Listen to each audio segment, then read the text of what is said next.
Johan ce matin. Johan qui est célibataire, il vit tout seul dans un petit appartement, il ne cuisine pas, il n'a pas la télé, l'eau chaude et le chauffage chez lui c'est au gaz, donc logiquement austère. il devrait consommer très peu d'électricité et pourtant il a des factures dignes de celles d'une famille avec Terrible. des enfants et comme il fait très attention à ses Bien factures, sûr. il a trouvé ça bizarre et il a un peu mené l'enquête. Depuis l'installation des Linky, on peut avoir des relevés de consommation demi-heure par demi-heure, enfin assez précises.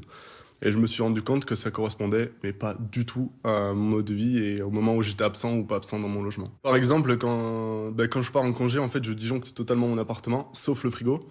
Et quand je suis revenu, donc j'ai voulu regarder un petit peu cette courbe de consommation et malgré le fait que je sois parti, il n'y avait aucun changement sur la courbe. Donc de là, je me suis dit, il y a deux solutions. Soit j'ai un frigo qui consomme vraiment beaucoup, soit eh bien, il y a un problème par rapport au compteur. Je me suis rendu compte en discutant avec mes voisins que parfois ils étaient absents et donc du coup j'ai regardé à nouveau cette courbe de consommation et là, à chaque fois que mes voisins sont absents, ma consommation est quasiment nulle. Ça paraît assez clair qu'en effet, il paye l'électricité de ses voisins, Marie. Bah oui, d'ailleurs, on a appelé une association de consommateurs qui nous confirme que les factures de Johan ne sont pas cohérentes avec son mode de vie, alors que les voisins, eh bien, c'est une petite famille avec des enfants, donc ce serait beaucoup plus cohérent. Alors, sur le compteur de Linky de Johan, il y a marqué qu'il a consommé en 3 ans, donc depuis l'installation des Linky, 15 000 kWh, alors que la famille en question a consommé seulement 7 000 kWh sur la même période. Donc, il y a 8 000 kWh de delta, à 15 centimes en moyenne le kilowattheure.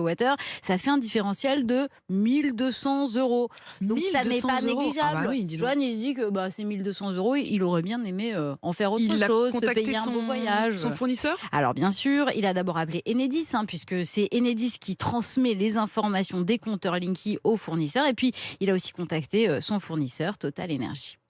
Je passe des heures et des heures au téléphone à les appeler, à leur envoyer des mails, à échanger. À chaque fois, je retombe sur la plateforme avec des nouvelles personnes qui me disent qu'ils vont m'aider. Et puis finalement, à chaque fois, on recommence les démarches. Ils me demandent de renvoyer les mêmes documents, les mêmes justificatifs. Ça s'arrête jamais. Et finalement, il n'y a aucune solution qui débouche de ça.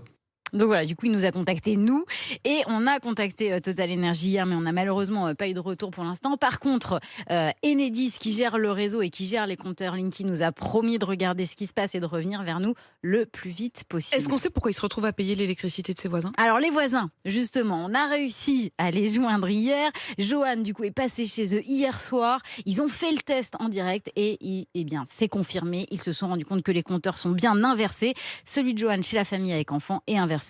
Ils ont comparé les factures. Les voisins paient 2 fois moins d'électricité que Johan. Donc évidemment, maintenant, c'est eux qui sont pas très rassurés parce qu'ils ont peur Ils vont d'avoir avoir un des arriérés. gros rattrapage. Alors que C'est pas une finalement, magouille des voisins. non, c'est pas. Non, je pense qu'en fait, au moment de l'installation des compteurs Linky, il y a eu une petite il y a eu inversion, un petit problème. inversion, Et c'est la vous serez faute, là. certainement pas leur faute à eux. Vous serez là, bien sûr, pour aider à ce que tout ça se remette dans l'ordre. Dans Enquête l'ordre. signée donc Marie Dupin et l'équipe d'RMC s'engage pour vous. Vous les contactez. RMC pour vous @rmc.fr.